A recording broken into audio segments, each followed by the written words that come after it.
en México. Estamos muy contentos porque ha habido muy buena audiencia para este tema que a un siglo precisamente de los hechos que marcaron a nuestro país de este enfrentamiento entre la Iglesia y el Estado mexicano, ¿verdad?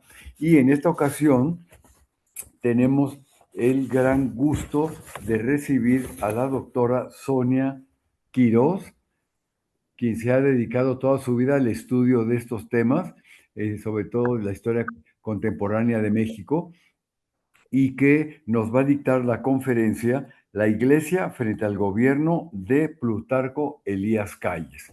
No sé, Sonia, si ya estés conectada por ahí, que puedas prender tu video para verte. Ya estoy lista, mi querido doctor. Ah, ya. Uy, bueno, mira, qué gusto volverte a ver, Sonia, ¿eh? Muchísimas Sí, gracias, antes que nada, igualmente, por tu igualmente. presencia, por tu generosidad con que siempre nos has dispensado aquí al Centro de Estudios de Historia de México, Fundación Carlos Slim. Así que pues muchas gracias. Como se usa ahora ya todos en línea, ¿verdad? Pues sí, ni Gracias. modo, así es, pero cada vez se perfecciona más la tecnología y entonces te vemos perfectamente bien, ¿verdad? Ya los más de casi 160 seguidores, que es, imagínate nada más el buen público que tenemos. Y luego, Sonia, normalmente, en punto de las 12, que faltan 3 minutos, me permito leer una síntesis curricular tuya, porque algunos te conocerán, algunos no, y para saber quién está precisamente dictándonos una conferencia tan importante como esta que nos vas a dar en unos breves minutos. Ujú. ¿Algún comentario, Sonia, antes de empezar? Ya se nos fue Aquí tu estoy. imagen. Aquí ¿Algún estoy. comentario? En imagen y en audio. Bueno, me parece muy bien, muy bien. Estás en la Ibero. Estoy en la Universidad Iberoamericana, que es una de las sedes donde colaboro. Y pues bueno, yo, doctor, quiero empezar antes de la disertación por agradecerte profundamente la invitación. Creo que tu esfuerzo por cumplir uno de los ángulos en el que los historiadores e historiadoras estamos comprometidos, que Claro. es difundir, ha sido, Sí. yo creo que toda una revelación con este proyecto en el cual te has empeñado en un enorme esfuerzo que yo agradezco enormemente, porque pues esa es nuestra función, ¿verdad? Compartir en Claro, el sí, discernimiento claro, y en la reflexión. efectivamente. Sí, estoy viendo el chat que hay gente de Guadalajara, de Cancún, de Puebla, bueno, en fin, ya casi 200 seguidores, bueno, que a mí me da mucho gusto porque son temas que le interesan al público, que Eso deben de es. analizarse y deben de revisarse, sobre todo a 100 años, porque entiendo que es un tema pues todavía delicado, que desata muchas pasiones, pero que hay que abrirlo para ver las diferentes posturas y llegar a ciertas conclusiones. Bueno, pues antes que nada, bienvenida, doctora Sonia Muchas Quirós, gracias. quien es egresada de la carrera de Historia en la Facultad de Filosofía y Letras de la Universidad Nacional Autónoma de México, donde realizó sus estudios de licenciatura y posgrado en la especialidad de México Contemporáneo. Es profesora del Colegio de Historia de la Facultad de Filosofía y Letras y de la Universidad Iberoamericana en el área de Problemas Contemporáneos de México, Problemas Contemporáneos del Mundo y Enseñanza de la Historia. Fue coordinadora del Departamento de Historia de la Universidad Iberoamericana y coordinadora académica del Archivo Plutarco Elías Calles y Fernando Torreblanca, y fungió como jurado en el concurso del cuento histórico de la Universidad Iberoamericana. Bueno, tus publicaciones son enormes, no voy a mencionar quizá alguna por ahí, la impartación de justicia militar y el fuero en la Secretaría de la Defensa Nacional, o el proceso de institucionalización del ejército mexicano en la gestión presidencial de Adolfo de la Huerta. Otro más, espionaje y controversia petrolera en el gobierno del presidente Plutarco Elías Calles, del archivo de Plutarco Elías Calles y Fernando. Torreblanca.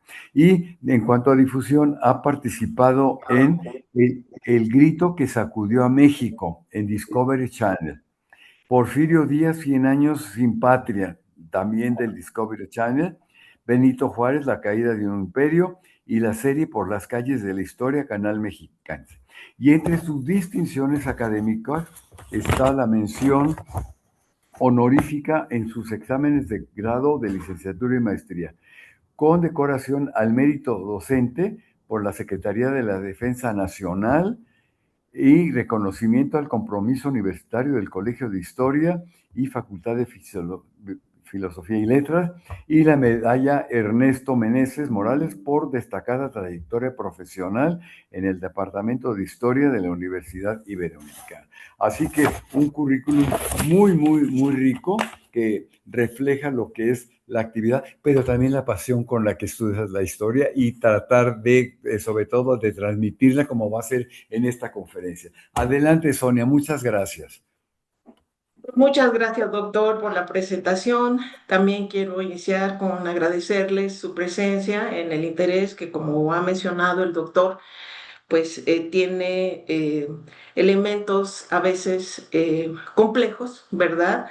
Sobre los cuales hay que discernir. Y creo que en eso también la función de historiadoras e historiadores pues va dirigido a ir aportando una serie de elementos en la construcción, ¿verdad?, de un conflicto harto complejo después de la Constitución de 1917 y que bajo el título de la Iglesia frente al gobierno de Plutarco Elías Calles, yo voy a intentar, ¿verdad?, proponerles un discernimiento sobre cómo los artífices, ¿verdad?, que finalmente se desencontrarían en el escenario de 1920 hacia adelante, cómo se verían retados en la posibilidad de construir argumentos para que con legitimidad, ¿verdad?, en la construcción y diseño y comunicación de lo que era una causa justa, transitar a una guerra justa. En este argumento es en el que voy a centrar la exposición, ya que las partes en este debate, ¿verdad?, se vieron obligadas a comunicar a sus respectivos ejércitos cuál era la causa que justificaba en la Iglesia, ¿verdad?, el derecho legítimo a exigir el cumplimiento de derechos que estaban contenidos en la Constitución y de parte del gobierno federal, pues el derecho que le existía en la aplicación de ese marco constitucional y en esa condición, pues tener, ¿verdad?, los puntos de discusión y finalmente de desencuentro. Así que me voy a permitir, para contextualizar la complejidad de este argumento que les propongo, ¿verdad?, para el discernimiento del tema de la Iglesia frente al gobierno de Plutarco Elías Calles, les comparto una reflexión de un abogado muy reconocido en la época, Emeterio de la Garza Jr., que justo en la crisis que deviene del asesinato del presidente Venustiano Carranza, le envía en una acción reflexiva que tendría que ver sobre esta materia en la que vamos a trabajar, el marco de la ley. Y bajo esa perspectiva, desde mi punto de vista, se convierte en un referente testimonial de la enorme complejidad en el entorno de rebeliones sucesivas que se van a dar a partir de 1920 y que culminarán pues prácticamente hasta 1941. Es en esa condición que me voy a permitir leerles textualmente el discernimiento de este abogado para con ello transitar, como les acabo de comentar, en una explicación de los argumentos que construyeron la causa justa para con ello llegar a una guerra justa. Desde esa perspectiva, el licenciado Emeterio de la Garza reflexionaba: México es más difícil de gobernar, lo está usted viendo, que cualquier otra nación. En esta misiva dirigida al presidente interino Adolfo de la Huerta, y con este primer encuadre, ¿verdad?, la mención siguiente era que por circunstancias especiales, que no es del caso explicar, pero que usted y yo entendemos muy bien, en nuestro país no se puede aplicar la ley y no se puede violar la ley. Se debe de guardar un equilibrio muy difícil, muy elegante y muy peligroso, una precisión admirable. Por eso es que al frente del gobierno, sigo hablando de mi patria, dice el licenciado Emeterio de la Garza, siempre he deseado un gran estadista, un genio tutelar, un hombre sobrenatural, accesible a todas las verdades e inaccesible a todas las pasiones, que alcance el señorío y ejerza la dictadura de la inteligencia humana para que pueda alcanzar con éxito desempeñar la sublime misión de agradar, de satisfacer, de contentar a todos, de perdonar y castigar, de hacer justicia a todos, para con ello calmar los ánimos, aliviar los males, consolidar los intereses todos, y con el título del mejor amigo personal y el más fiel servidor de la patria, llevarnos y llevar a México a la realización de sus destinos, que es la tranquilidad y prosperidad generales. Y afirma contundentemente, las leyes son letras muertas. El ejecutor es el que les da vida, es el alma de la ley, de quien en gran parte depende que sean protectoras o atentatorias, benéficas o destructoras, crueles o benignas, justas e injustas. Ni el gobernante puede hacer imposibles, ni el gobierno es todopoderoso. Y con esto cierro la cita para contextualizarles esta exposición que, como les he comentado, pues va a tener como referentes el reto enorme que significó para los gobiernos de la postrevolución el acuerdo constitucional de 1917, que generaría una gran cantidad de resistencias sistémicas todas, y en donde las rebeliones pues serían la peor cara de esa impartición de justicia de la que hablaba el licenciado Emeterio de la Garza. Es importante contextualizar que las rebeliones se iniciaron pues prácticamente o paralelamente con el acuerdo o no acuerdo constitucional de 1917, con la rebelión de Agua Prieta, ¿verdad? Reclamando al presidente Carranza como el primer presidente de la posrevolución, entrar en un conflicto de intereses sucesorios y con eso acontecer su muerte. A seguida cuenta el ajuste de cuentas con los carrancistas, que generó una gran cantidad de rebeliones, todas ellas muy potentes, ya que se constituyeron las juntas revolucionarias de San Antonio, Texas, encabezadas por la hija del presidente Carranza, acompañada de Cándido Aguilar y del grupo de carrancistas que iban secuencialmente agregándose al grupo por la aplicación de la ley que estaría aplicada durante el interinato de Adolfo de la Huerta. En la otra frontera se consolidaba otra junta revolucionaria, la de Guatemala, bajo el mismo principio de haber sido parte de ese ajuste hacia los carrancistas, y que constituidos en ambas fronteras, en el exilio, pues presionaban, obviamente, ¿verdad?, a los gobiernos de Adolfo de la Huerta, Álvaro Obregón y de Plutarco Elías Calles. Así es como en ellas, en estas rebeliones, pues coincidían causas diferenciadas que iban entre el proceso de institucionalización de las Fuerzas Armadas, que fue verdaderamente retador, ya que la propuesta era que deberían de abandonar su condición de ciudadanos en armas para sumarse a la profesionalización, si así era su vocación, si así era su opción, y en esa condición de abandonar el ser ciudadanos en armas para ser parte de un ejército nacional, consolidar pues uno de los fundamentos, ¿verdad?, propuestos en la propia Constitución con una normatividad en el artículo 13 sobre lo que sería la formación de ese Ejército Nacional y después leyes secundarias que regularían pues prácticamente la vida de la institución.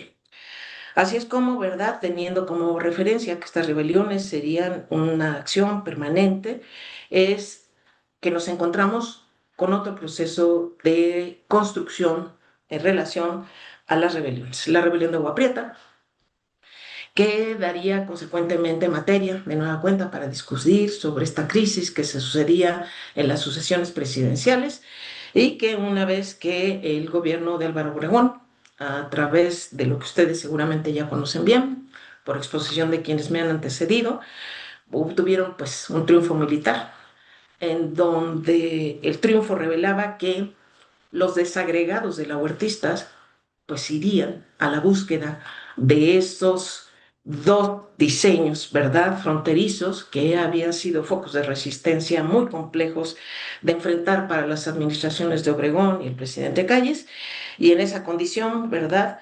Pues estar en esto que hemos empezado a discernir, ¿verdad? Sobre cómo hacer de la ley el marco de referencia para que esos ciudadanos en armas abandonaran esa posición. En esta exposición, por tanto, en relación pues, a estas rebeliones, pues es claro que la normatividad constitucional tocaba intereses también muy importantes, ¿verdad? El de inversores extranjeros, inversores nacionales, tocaba el asunto relativo a la repartición de la tierra, ¿verdad? Como un elemento fundamental de esa revolución social por la que habíamos vivido durante 10 años. Y a ello había que agregar, pues bueno, ¿verdad? La resistencia de la Iglesia Católica frente a un marco constitucional que delimitaba bien, ¿verdad? Las obligaciones de los gobiernos de la revolución provenientes, ¿verdad?, de ese proceso, que serían los gobiernos de la posrevolución, y con ello, pues entonces la Iglesia, tener un posicionamiento, digamos, muy claro, muy contundente, prácticamente desde 1917, y a partir de ahí empezar a construir una propuesta doctrinal, ¿verdad?, y teológica para construir un argumento legitimador de una causa justa para arribar a lo que sería, pues prácticamente en el año de 26, una concepción sobre lo que sería la guerra justa. Desde esa perspectiva, ¿verdad? Pues en contraposición, los gobiernos de Obregón y Calles, pues legatarios del cumplimiento del marco constitucional de 1917, pues también tendrían que ir construyendo, ¿verdad? En la retórica oficial, lo que el marco refería a la aplicación de la ley como la causa justa y por tanto, una vez que analicemos el conflicto armado, pues tener fundamentos legales, argumentativos, para con ello, ¿verdad?, enfrentar algo que era sumamente complejo por la condición que había adquirido, pues ya, ¿verdad?, de legitimidad hacia el año de 1926. El legado de los gobiernos de Obregón y Calles se sustentaba, de arranque se los propongo como reflexión, que el gobierno no perseguía creencias, porque la ley era garantista en ese sentido. Lo que persigue son hechos y no podía permitir que nada ni nadie, bajo ningún pretexto, violara la ley, ¿verdad? Aquí la reflexión que les propongo es, en este marco retórico, sería suficiente para que, en cumplimiento de la defensa del Estado laico y la identificación de la rebelión como un delito político, no como una causa religiosa, pudiera, ¿verdad?, transmitirlo como un acto de rebeldía contra la autoridad legítima, ¿verdad? Y en esos posicionamientos que les desgloso de primera intención, ¿verdad?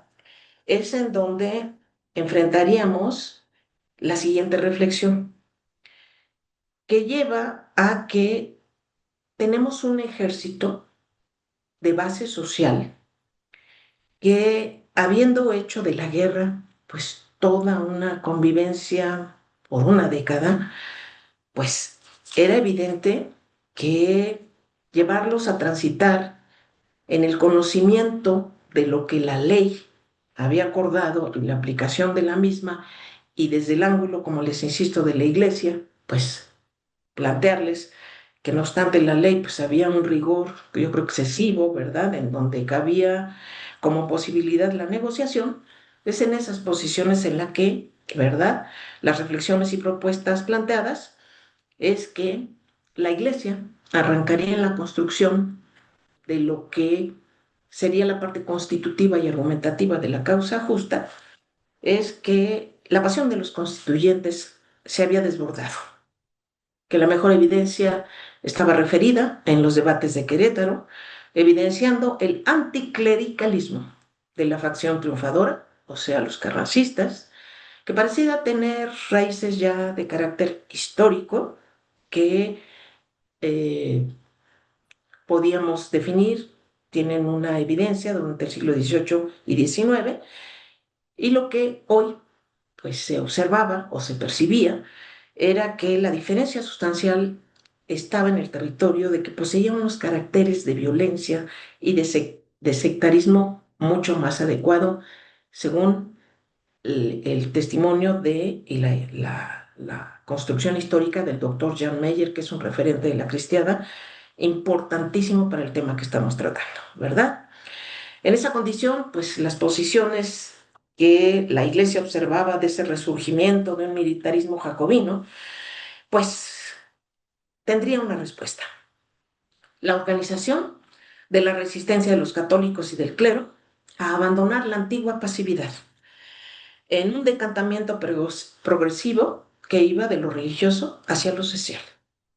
Por tanto, el Estado se enfrentaría a la competencia de la Iglesia en una gran cantidad de frentes, fueran estos a través del Partido Católico, constituido durante el maderismo, cuyos militantes habían logrado obtener varios escaños en la Cámara de Diputados en la 25ª legislatura, así como lograr gubernaturas en dos entidades y en las entidades lograr en las legislaturas locales, pues posiciones para el discernimiento y la propuesta, así como tener una incidencia a través del sindicalismo y otras tantas formas de participación, entrando directamente en una competencia política, ¿verdad?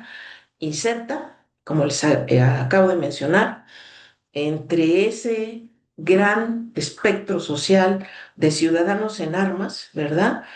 Ante el cual, pues abandonada la resistencia pasiva para entrar a la competencia política, el Estado, por consecuencia, intentaría establecer un sistema en el cual el predominio de lo secular sobre lo religioso, pues era un acuerdo que había quedado signado en el marco constitucional, ¿verdad?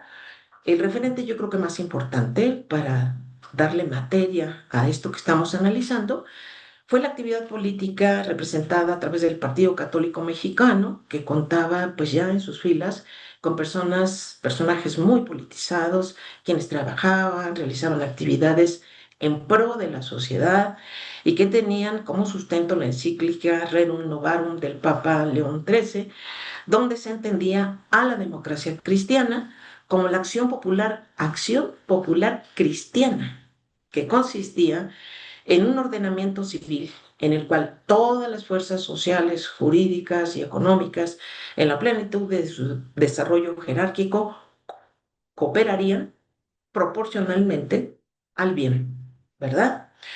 Bajo ese marco de acción política, la Constitución de 1917 concebía al Estado el derecho de definir, de regular, de administrar, ¿verdad? La condición de vida de la Iglesia, y en esa situación, pues las tensiones que empezaron a suscitarse entre la Santa Sede y el gobierno mexicano se acrecentaron, ya que a pesar de que la Constitución garantizaba la tolerancia religiosa y de culto dentro del país, se procedía a una regulación, digamos, mucho más profunda, en el sentido de lo relativo a que se prohibían las organizaciones monásticas, la iglesia. Esto sí quiero ser muy enfática, la iglesia no podría, ¿verdad?, adquirir bienes raíces. El matrimonio solo era válido desde el ámbito civil y el número de ministros debía ser limitado, así como otros tantos incisos contenidos en los artículos tercero, el quinto, el 24, el 27 y el 130, que no les voy a desglosar, pero quiero solo mencionarlos para ir transitando en esta construcción y propuestas que les voy haciendo, ¿verdad? Así, en la Carta Pastoral de 1917, que era pues prácticamente coincidente con la Constitución, el episcopado mexicano insistía en que la libertad de conciencia y de culto era un derecho anterior al Estado, que el Estado no podía imponer una ideología contraria a la fe de la mayoría del pueblo, que la religión no era un asunto meramente privado, sino también un asunto social, para con eso, ¿verdad?, darle fuerza a la participación política y su incidencia en amplios espectros sociales, y que en esa condición, ¿verdad?, pues es claro que reconocer la autoridad civil desde el ángulo de la Iglesia no era el fundamento sobre el cual, ¿verdad?, legitimar lo que el gobierno federal estaría en condiciones de aplicar, ¿verdad? Por tanto, afirmaba que no podía obedecerse una ley injusta que contradecía la ley divina. Y entonces introducen, además de la acción que ya les mencioné de carácter político y de movilización, el principio de desacato. En un principio católico, en el cual el fundamento está definido en que el católico no está obligado moralmente a cumplir leyes contrarias a la fe. Este sería el primer fundamento de una doctrina, ¿verdad?, de resistencia pasiva. El llamado a los fieles, exhortándolos a mantenerse firmes en la fe, defender la religión por medios legales y morales, evitar la violencia, en eso también quiero ser muy clara, aunque sin renunciar a los derechos religiosos y practicar la fe, incluso si el Estado la persigue. Es una línea muy delgadita, la que separa, ¿verdad?, esta cuestión de la resistencia pacífica, pues al otro escenario que significaría, ¿verdad?, y remataría con una advertencia. La persecución religiosa provocará conflictos sociales graves. El ataque a la iglesia romperá la paz pública. Se está sembrando un clima de enfrentamiento entre el Estado y el pueblo creyente, ¿verdad? Afirmaban que los gobiernos que en ese momento eh, ejercerían la ley, el poder, habían puesto en duda la vida de la iglesia, transitando en la imposición de obstáculos gravísimos, dictando medidas administrativas excesivamente rigurosas y desde su perspectiva muchas veces anticonstitucionales. En esa condición reflexionaban que nunca se había imposibilitado la predicación, la administración de los sacramentos y el culto en general común. En esa condición, resultando en una afectación directa a una sociedad civil con una vocación de fe católica ampliamente, ¿verdad?, ampliamente referida por la Iglesia Católica como el punto de arranque de esa condición en donde el enfrentamiento pues contaba ya con una base activa a la que no habría que someterla a la prueba, ¿verdad? En esa condición pues ustedes comprenderán, el gobierno de Obregón pues se impulsó, igual que el gobierno de Adolfo de la Huerta, no obstante su brevedad de 6 meses, pues avanzar en materia de la aplicación de la ley en zonas pues altamente sensibles a la vocación religiosa, como sería el estado de Jalisco, y ahí empezaron a transitar, pues obviamente una serie de explosiones localizadas, breves, con crisis periódicas, pero siempre como la compuerta de reafirmación de la voluntad de la Iglesia de hacer, ¿verdad?, un ejercicio en donde la defensa de la fe se convertía pues en un brazo articulador y para el gobierno de Obregón pues la voluntad del gobierno de reafirmar el principio constitucional de 1917, ¿verdad? En esa condición, la influencia creciente de este esfuerzo gubernamental, anticlerical, ¿verdad? Pues es claro que tendría en estas crisis un punto de inflexión.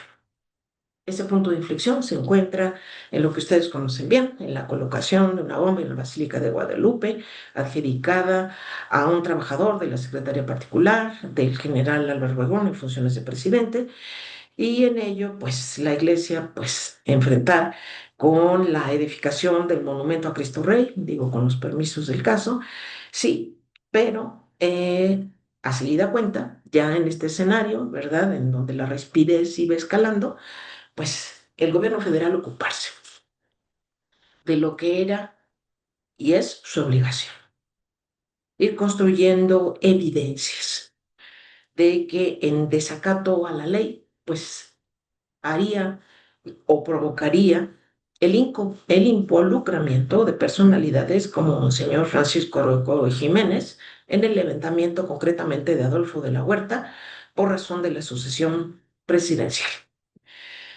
Este escenario, ¿verdad?, sería la antesala en donde en estos desencuentros entre la Iglesia y el Estado, pues el punto que podríamos reflexionar es la búsqueda por vías diversas de tener presencia y en esa presencia, pues llevar o obligar de cierta manera a una negociación de la ley.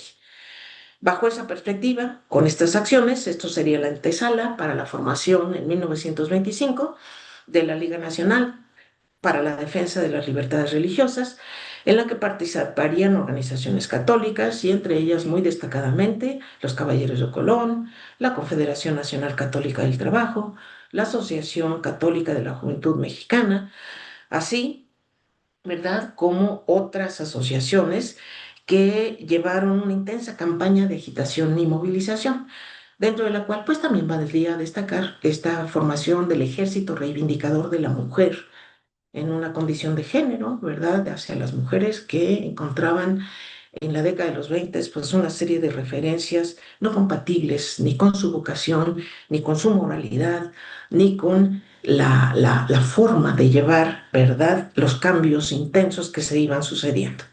Así, la agitación y la movilización proponía pues desde acciones legales, el boicot económico, la acción no violenta, para finalmente pues desembocar por integrarse a la guerra. La cuestión de los boicots no es menor, ustedes la deben de tener ahorita claramente identificada en que si el llamado era a no consumir pues productos básicos en un momento en donde la reconstrucción económica pues también era un elemento fundamental, trastocar el mercado, trastocar la comercialización a través del no consumo, pues era un golpe letal para la administración del gobierno de Calles, perdón, de Obregón y de Calles, ¿verdad? El propósito de la Liga en estas acciones partía de reafirmar la libertad religiosa consagrada en la Constitución, como les mencioné, sin involucrar, y eso también es importante, ponerlo en la consideración de ustedes, en esta acción a ninguna jerarquía de la Iglesia. La Liga llegó a expandirse con la intención de promover, ¿verdad?, la libertad religiosa en todo el país, instalando sedes en toda la República Mexicana. En esta condición, la respuesta a estas acciones, una vez electo el presidente Plutarco Elías Calles, sería en 1925 fundar con apoyo de Luis Napoleón Morones, dirigente de la CROM, una iglesia mexicana, que como referente y como contraste, como un efecto contraste, sí cumpliera con los preceptos constitucionales, ¿verdad? A partir de ese momento sigue el escalamiento, ¿verdad? Siguen las rupturas y en esa ruptura los católicos habían perdido la confianza, ¿verdad? En esa posibilidad que la iglesia estaba transitando de negociar, de reconsiderar y empezó, digamos, en esa pérdida de confianza, una presión mayor, ¿verdad? A hacer prácticamente de la rebelión, pues una cruzada por la fe, con todo lo que eso significaba y en ello definir ese tránsito complejísimo que hemos venido tratando, que refería a ver, ¿verdad? Argumentativamente, haber movilizado un ejército social en función de identificar cuál era la causa justa. Eso era importantísimo antes que promover una acción, digamos, mucho más profunda. Así, el año de 25 me parece que es un año, pues, crucial, ya que prácticamente conducía a un horizonte de guerra. Las pastorales de 1925 y 1926, pues son, digamos, documentos clave, porque marcan el paso de la protesta doctrinal a la resistencia abierta y explican el estallido de la guerra cristera, ¿verdad? En esa condición, pues la Iglesia Católica Apostólica Mexicana, propuesta por el presidente Plutarco Elías Calles, ¿verdad? No siendo funcional en la condición, ¿verdad? Y requerimientos de ese momento donde la Iglesia Católica, pues hacía escarnio, hacía toda una reflexión sobre la invalidez de esa condición. Calles decidió entonces dar un paso adelante, promulgando lo que ustedes conocen como la ley Calles. En ella lo que ustedes encuentran es la ratificación, el control del Estado sobre la Iglesia, a la vez que definía las penas aplicables a aquellos que las desacataran. Eso significa un escalamiento hacia la confrontación, porque ya no solo es el control, sino lo que refería a las penas que serían aplicables a aquellos que las desacataran, ¿verdad?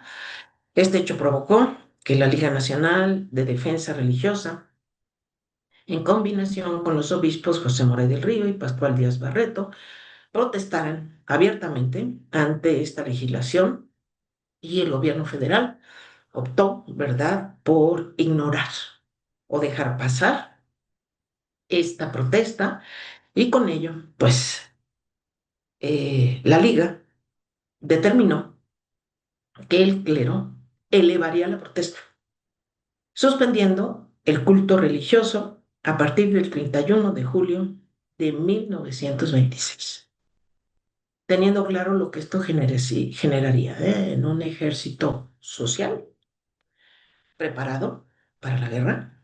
Eso también hay que destacarlo, porque entre los militantes pues había esa confluencia de haber, digamos, entre comillas, normalizado la guerra en una década muy compleja y en esa condición, pues se enfrentaron a un reto de carácter descomunal. Hasta este punto, y tomando palabras del historiador Jan Meyer, que cito textual, en este gran desencuentro, la Iglesia no escogió la guerra. El Vaticano no consideró a Calles como a un Nerón. Y si por casualidad lo hizo, nunca olvidó que era también César y le trató siempre como a un Felipe el Hermoso, con quien era preciso negociar. Por tanto, el desencadenamiento de la guerra sí, ¿verdad? Tenía ya como evidencia, no es que sorprendiera, ¿verdad?, en su totalidad al gobierno del presidente Calles, ni que para la iglesia, ¿verdad?, fuera una sorpresa el estallido de la violencia, y en esa condición, pues en ambas posiciones, eh, capitalizaron ese momento crítico en la suspensión, ¿verdad?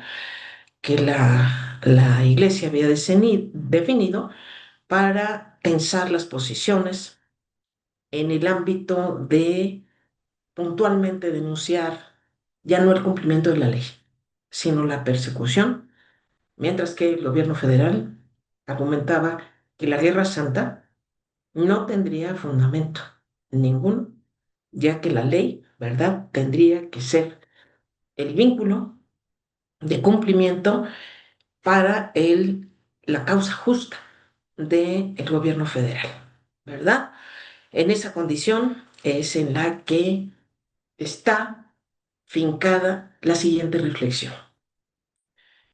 ¿Cómo hacer de la construcción, ¿verdad?, de una guerra justa un escenario de guerra, tomando como punto de arranque que al ser justa y no tener otra vida que no fuera la guerra, tenía un fundamento, ¿verdad?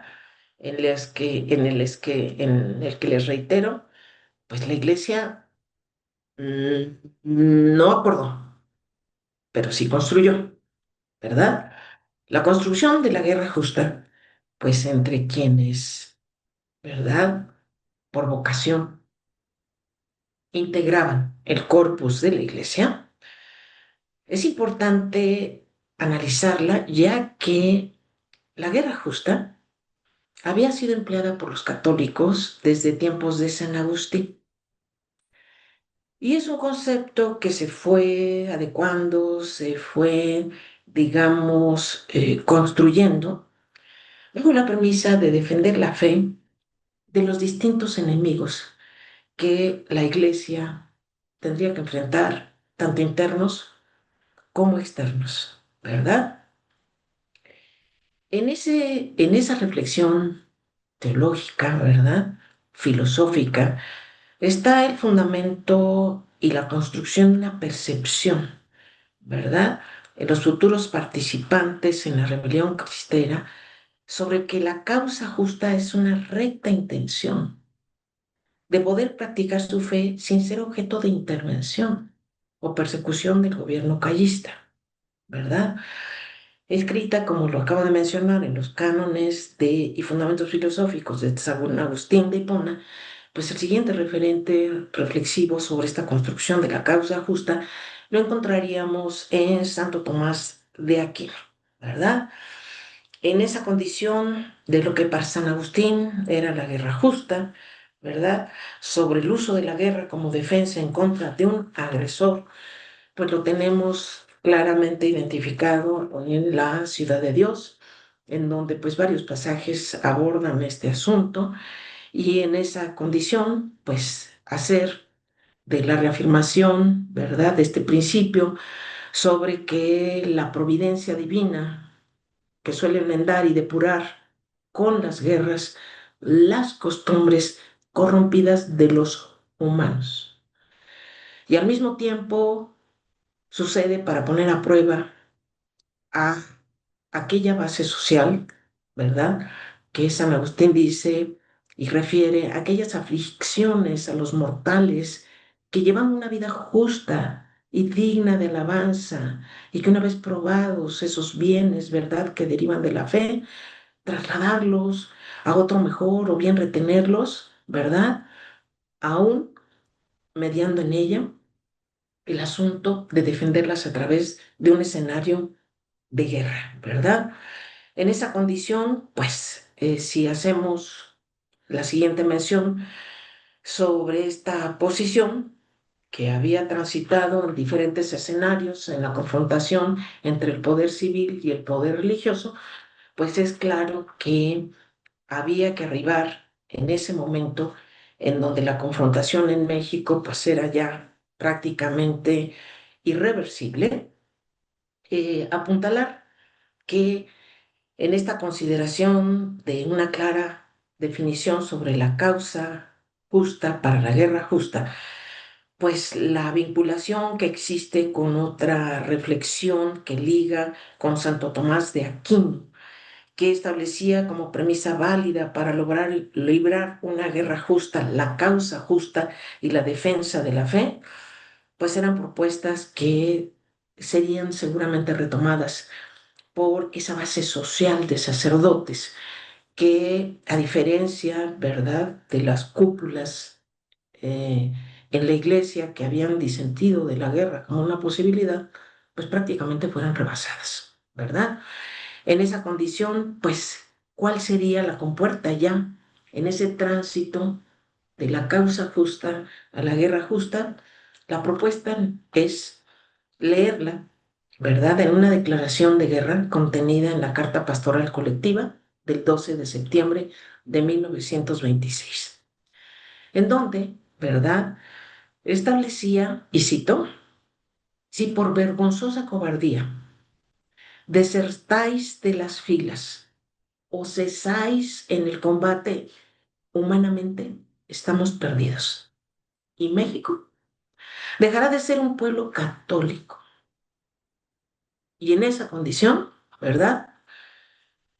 No obstante, cierro la cita, no obstante que una gran mayoría del clero que optaba por la no intervención armada en contra del gobierno, incluso exhortando a los fieles a dejarlos de lado, pues esta percepción construida, ¿verdad?, filosófica y con un apuntamiento teológico en sacerdotes que, en desacato, ¿verdad?, de lo que la jerarquía católica había dispuesto, transitarían, ¿verdad?, a nuevas formas de enfrentar, ¿verdad?, activamente al gobierno, uniéndose a los cristeros desde diferentes ángulos, desde diferentes posiciones, entre las cuales, ¿verdad?, aún sin tomar las armas, los ayudarían, les darían consejos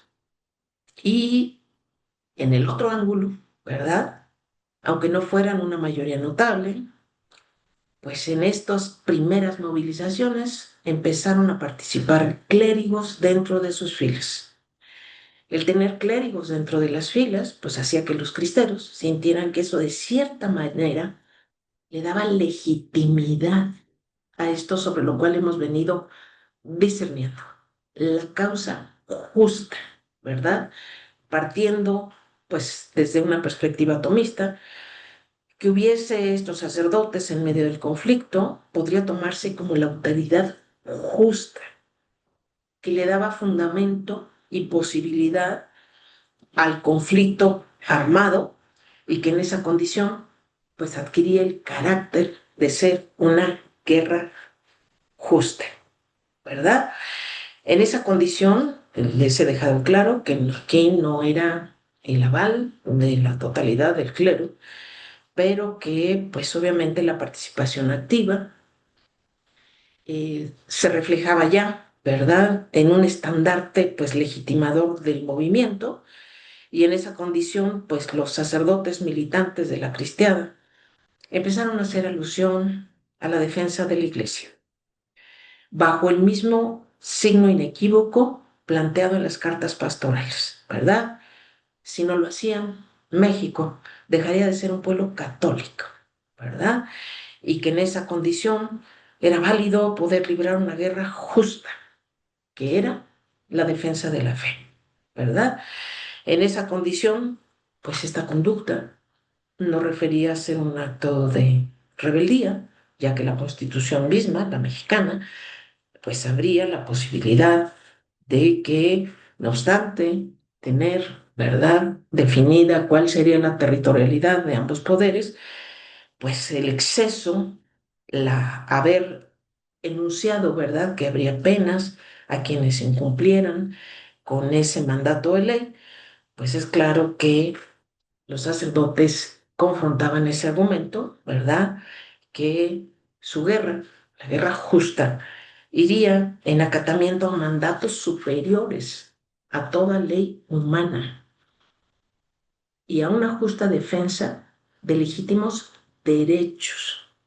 Esto aludía, ¿verdad?, a la recta intención a la que aludía Santo Tomás en la Suma Teológica, que era la libertad de practicar el catolicismo con base en la libertad de culto, y en esa condición los sacerdotes que en desacato de la orden jerárquica traspasaban la línea de la resistencia pacífica para estar directamente en campaña, en seguimiento ya de una causa justa que derivaría en una guerra, pues se vería en una participación en donde los capellanes resultaban ser un mando de fuerza, ¿verdad?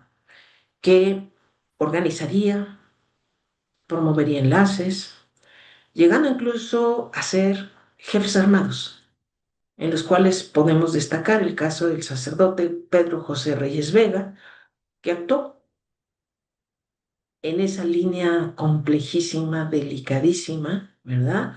Como jefe militar cristero, participando en ataques que pondrían al gobierno federal en una complicación enorme, ya que referían a realizar estratégicamente acciones militares contra las vías ferrocarrileras, ¿verdad? Contra los vagones de los furgones del ferrocarril, destacándose en esta acción el ataque realizado en Guadalajara en julio de 1927.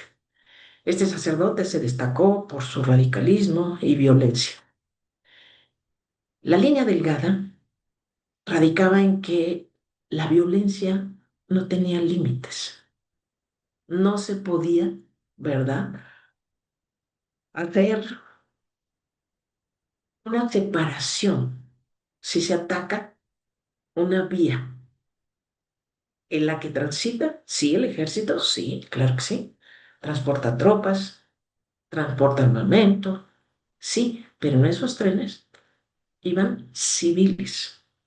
Y en esa condición, pues es claro que para la jerarquía católica, saber, ¿verdad?, de que en los ataques realizados y destacándose pues este radicalismo, esta violencia que había atentado contra la vida de civiles, pues era esa delgada línea, esa delgada, esa condición en donde el Estado, el gobierno, tendría la oportunidad de definir ya en la territorialidad de la guerra, pues las funciones que competían a la posibilidad de ejercer violencia, ¿verdad? Y en esa condición, pues es claro que el caso del sacerdote Pedro José Reyes Vega, pues siendo un caso, ¿verdad?, de altísimo impacto, pues habría, por tanto, que mencionar pues otros esfuerzos que no estarían en ese radicalismo, no estarían en esa violencia, como sería el caso de Pedro Aristegui Pedrosa, que fue un sacerdote michoacano, dirigente y organizador cristero, que tuvo una permanente influencia en la movilización armada en Michoacán y Jalisco. Eh, Además realizó funciones de enlace, de propaganda. El padre Luis Batis Sáenz, que fue párroco de Chihuahua, tampoco fue combatiente, pero apoyó activamente la causa cristera, considerándola, como ya lo delimitamos, lo reflexionamos, como la causa justa. El padre Julio Álvarez Mendoza participó como capellán y organizando y apoyando directamente a los combatientes en zonas muy sensibles, tremendamente sensibles, que están constituidas en las zonas rurales, ¿verdad? El padre José María Robles Hurtado, aunque también no había combatido directamente, apoyó en algo que era fundamental para la guerra: la logística, ¿verdad? Apoyando además espiritual, moral, organizativamente, y así, ¿verdad? Aunque esta lista de sacerdotes que les he expuesto no empuñaron las armas, pero acompañaron a las tropas, dándoles esa fuerza que requería la cruzada por la fe, ¿verdad? Y con ello, pues, realizando y concretando sacramentos para, pues, el ejercicio de violencia, en el que se verían envueltos, ¿verdad?, a través de la confesión, la celebración de misas en la clandestinidad, y en esa condición, pues, nada más sumamos, por solo mencionar, al padre Pedro Esqueda Ramírez, al padre David Galán Bermúdez y al padre Sabás Reyes Salazar. Este momento en el que estamos contextualizando, pues ya este desencadenamiento que se da en septiembre de 1926, pues las acciones se fueron sucediendo, ¿verdad? Y desde esta perspectiva, pues la posición del presidente Calles fue enfática.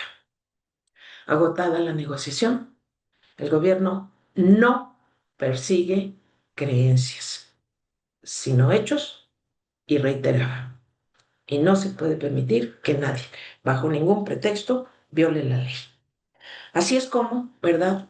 El gobierno del presidente Calles focalizó un elemento que sería la prueba de la causa justa del gobierno, que sumada a lo que constitucionalmente ya había definido la Iglesia no podía hacer, tocaba un ángulo muy, muy sensible, que refería a una nueva nacionalización de los bienes del clero. El argumento inicial para darle fuerza a la causa justa del gobierno del presidente Calles y al propósito, la retórica oficial utilizó el principio cívico, jurídico de Marco Tulio Cicerón. Somos siervos de la ley para poder ser libres. La libertad consiste en ser esclavo de la ley.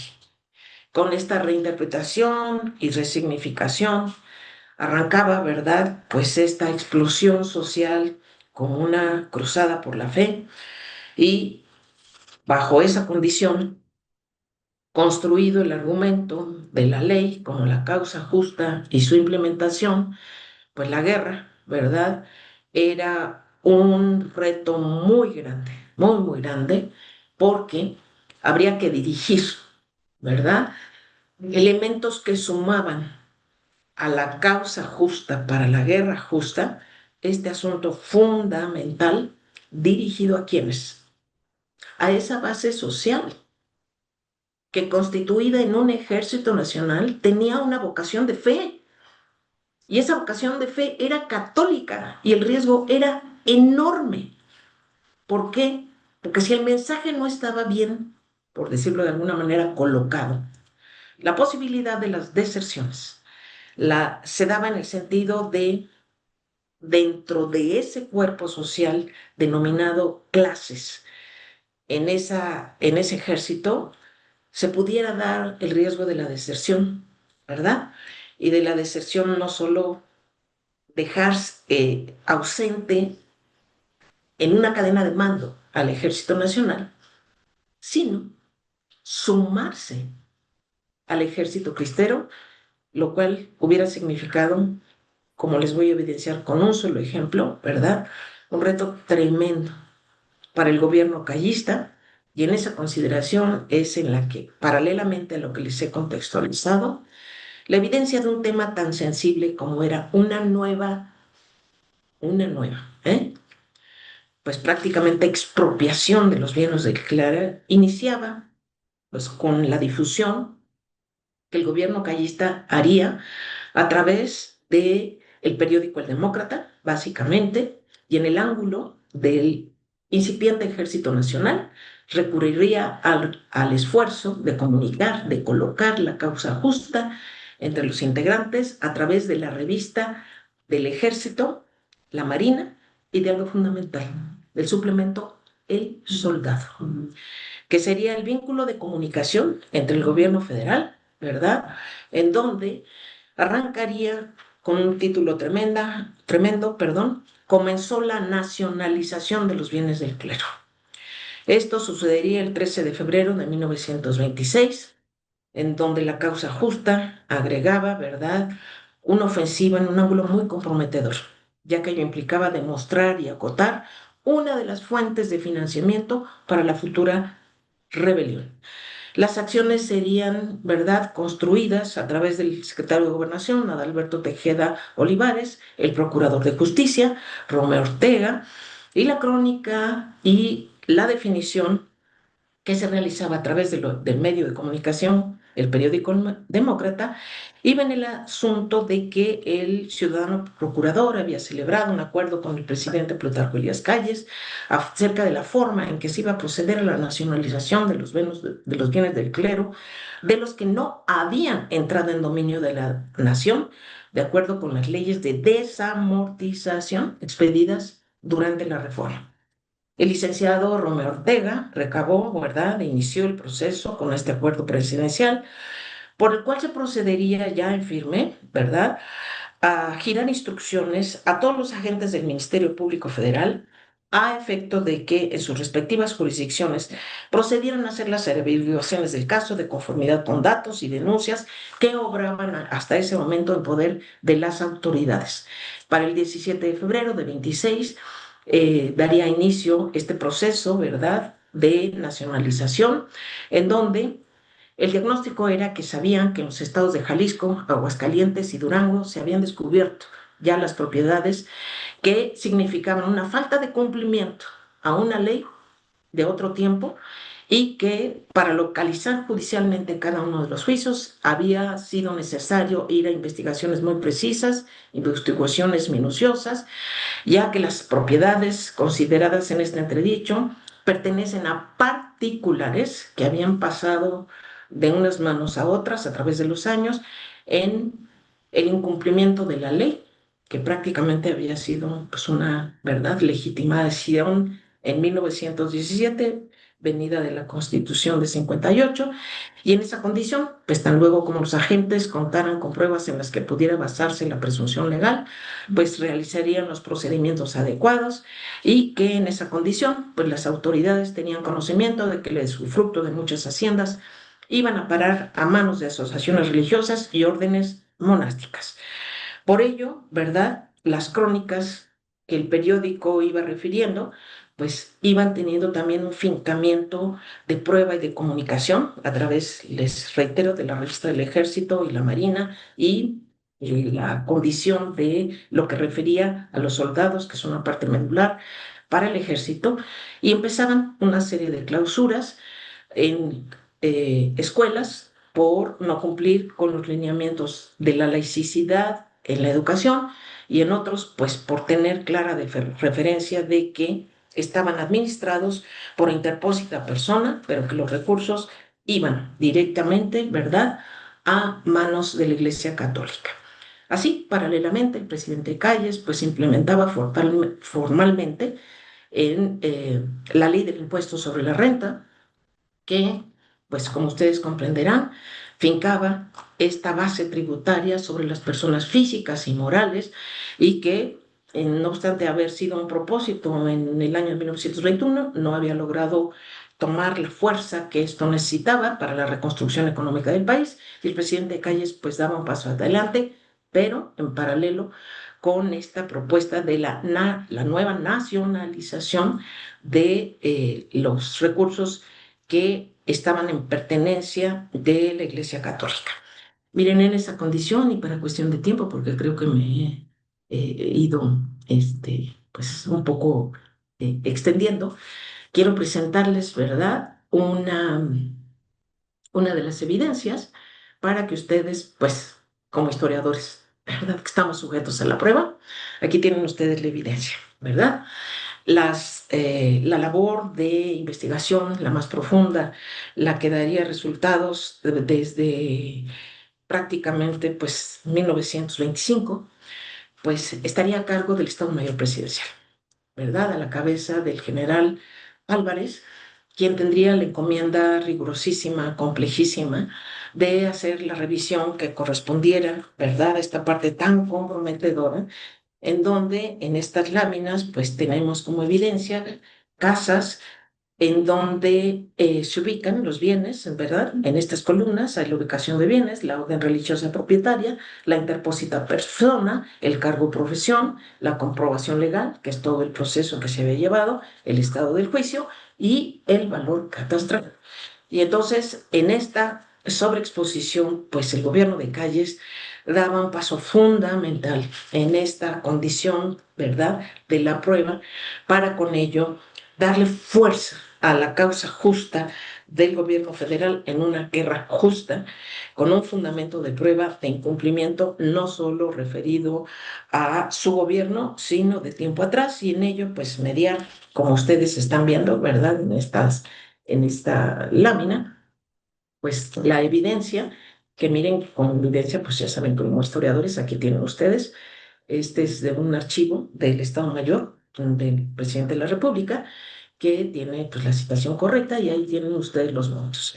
Así, miren, no les voy a presentar pues todos los documentos, pero sí, uno de los que mayor, digamos, fundamento de prueba refería es que y ligaba con la afirmación de que comprobada plenamente como último trabajo del servicio confidencial, eh, le pedían al presidente que considerara la enorme labor de investigación de una seriación de fincas que sumaban en total pues una gran cantidad de recursos con los cuales se fondeaban, ¿verdad?, a la Iglesia Católica, algunos de sus ministros y algunos militantes de los Caballeros de Colón.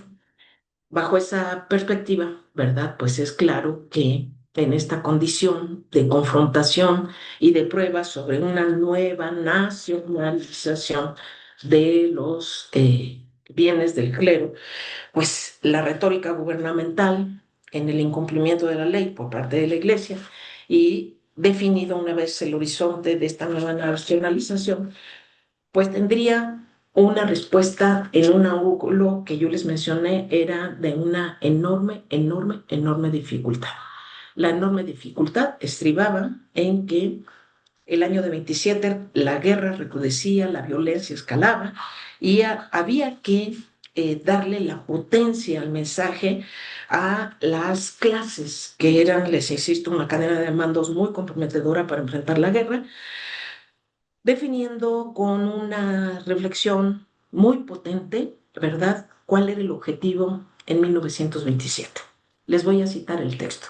Pueblo mexicano, tierra santa y libre, vive orgullosa del hombre que rige tus destinos, el probo general Plutarco Elías Calles. Él es el Juárez nuevo, él es el reformador, el artífice de los ideales de la revolución, de los principales generadores del pueblo.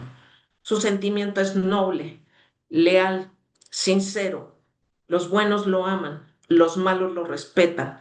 Él ha formado con su talento el inquebrantable esfuerzo de lo que ahora es el ejército, el pueblo armado. Definidas las trincheras, pues ustedes comprenderán que con este fundamento, ¿verdad?, el incipiente Ejército Nacional enfrentaba pues este escalamiento de una guerra que parecería no concluir, ¿verdad? Y a través de una serie de publicaciones que transitaron en la revista del Ejército, se reforzaba este ordenamiento legal que ligaba con un principio juarista que había calado hondísimo en los liberales de su momento y en estos igual. Y entonces en esa condición, pues hacían referencia, ¿verdad?, a la violencia que transitaba en el asesinato de un referido capitán Ruiz por parte de cristeros, igual que se refería que el legado era morir por la patria era nada, cuando por la patria se moría, ¿verdad?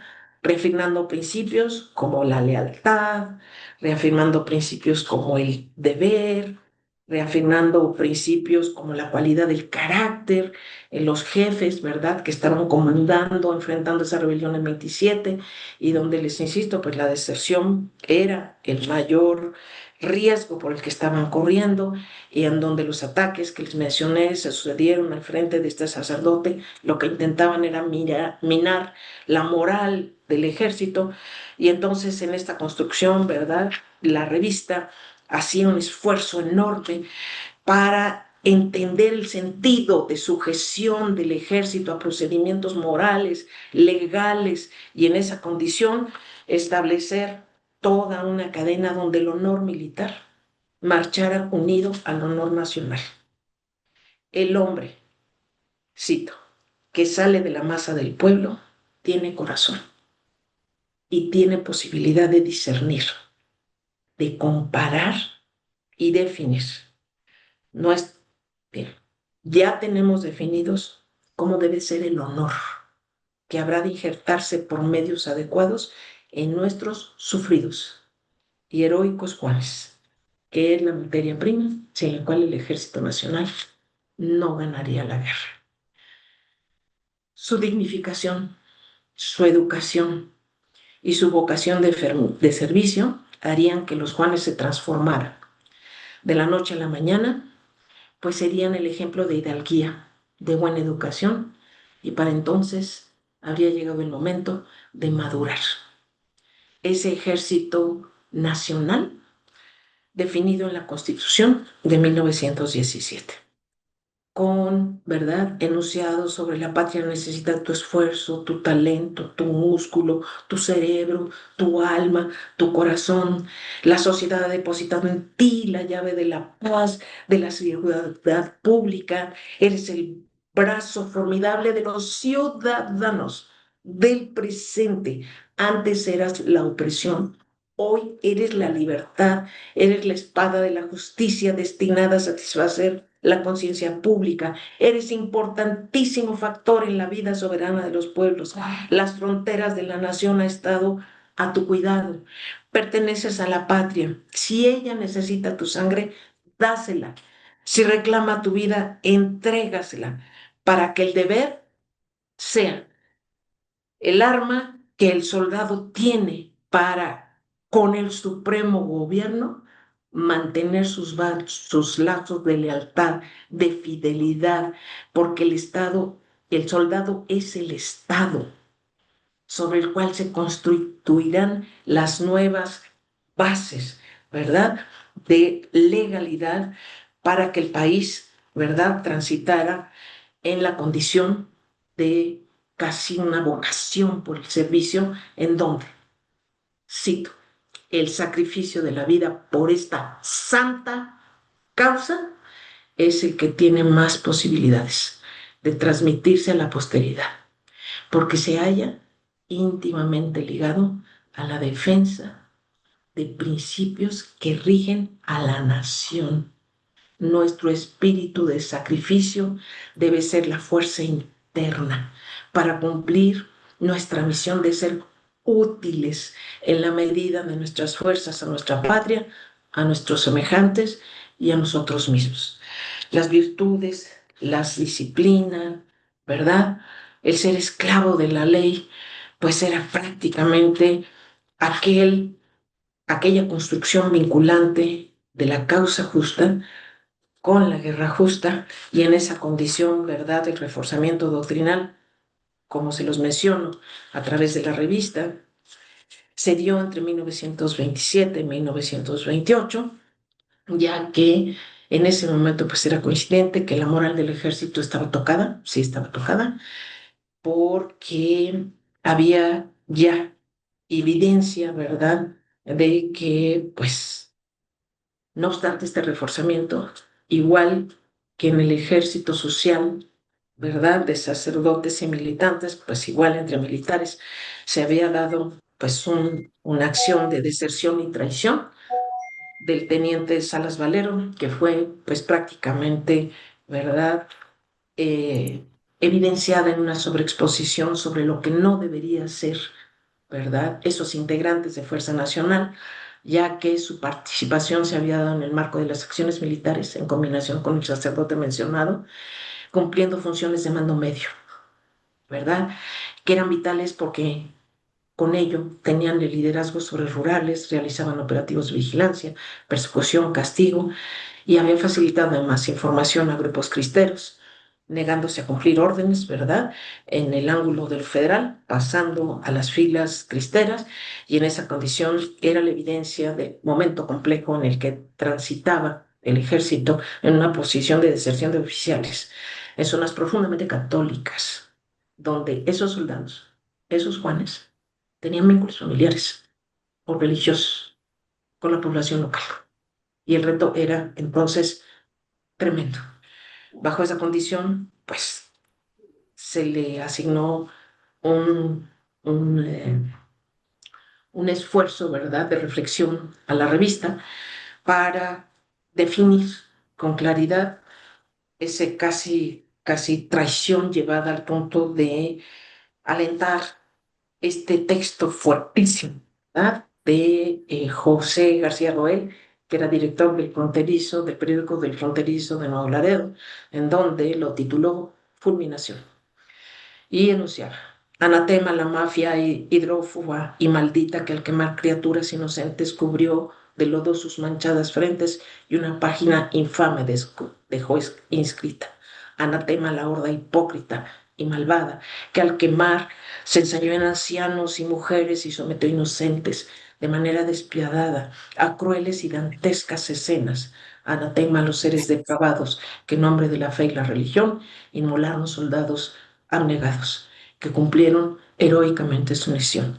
Anatema, esto está fuerte, ¿eh? A la horda ensotanada, que sin tener para el honor apegos, estuvo de rodillas, postrada ante la traición de este integrante de ejército, ¿verdad?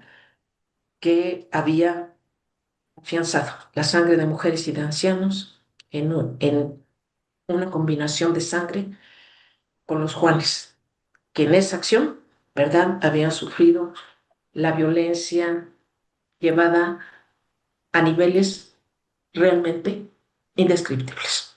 Así como ustedes comprenderán, con este esfuerzo que he hecho por exponerles, ¿verdad?, sobre la construcción en dos, en dos ejércitos, los dos sociales, sobre la construcción de la causa justa para ir a la causa, ¿verdad?, de la guerra, con una justificación y una argumentación, pues para la Iglesia Católica culminaría lo que desde la óptica de los cristeros tenía poca significación en el año de 1929, con los acuerdos signados entre el gobierno de Emilio Portes Gil y con la reanudación del culto público católico, ¿verdad?, del 21 de junio, parecía que el rigor de las leyes anticlericales era ya una parte de una negociación que para la base cristera no quedó clara.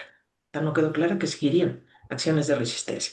Y para el ejército, para esos Juanes que les he expuesto, con una visión desde su perspectiva, ¿verdad? Terminaba la guerra aseverando: no nos conocen. En ese no nos conocen, afirmaban que sabían que muchas de sus vicisitudes en la marcha evolutiva de la patria han sido originadas, ¿verdad?, por la ambición, por mezclarse la política y en esa mezcla creyerse árbitros de los destinos del pueblo, ensangrentando los campos y contribuyendo al desprestigio de la magna obra revolucionaria.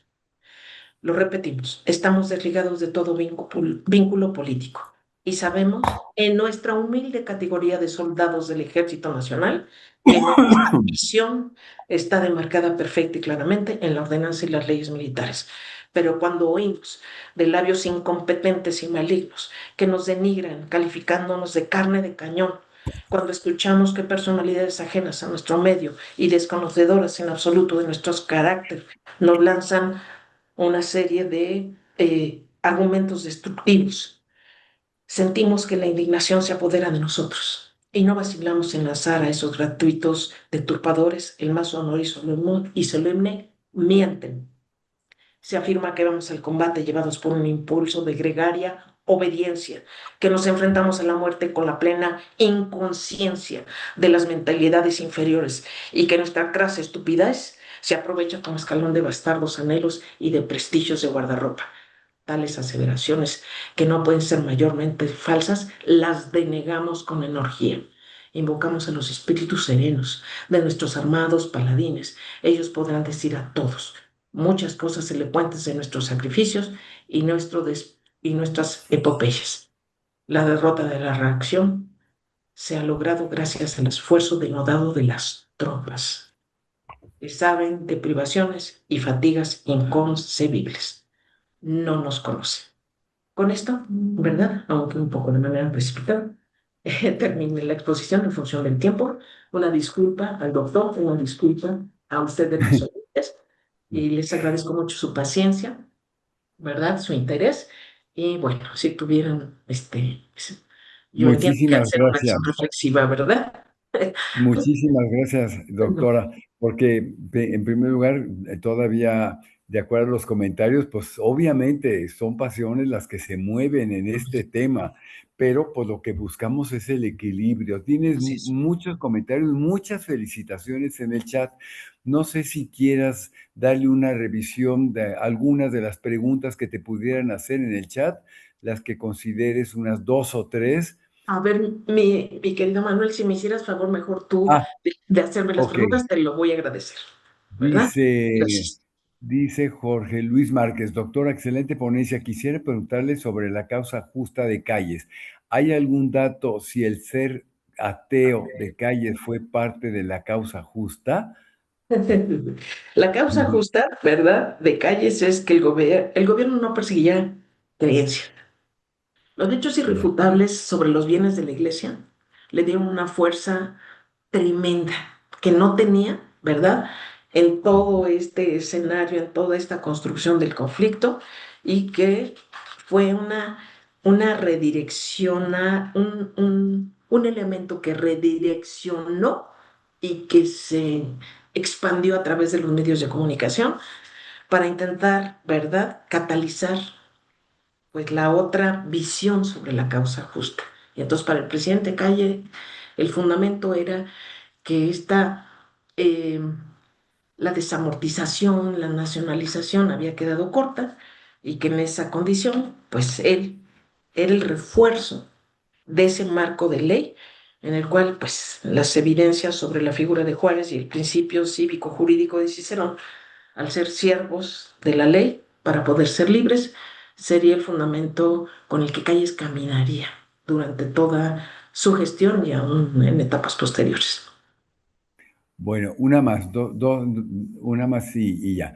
¿Cuál fue la reacción diplomática para México desde el Vaticano, Estados Unidos y España durante este periodo de guerra cristiana? Gracias.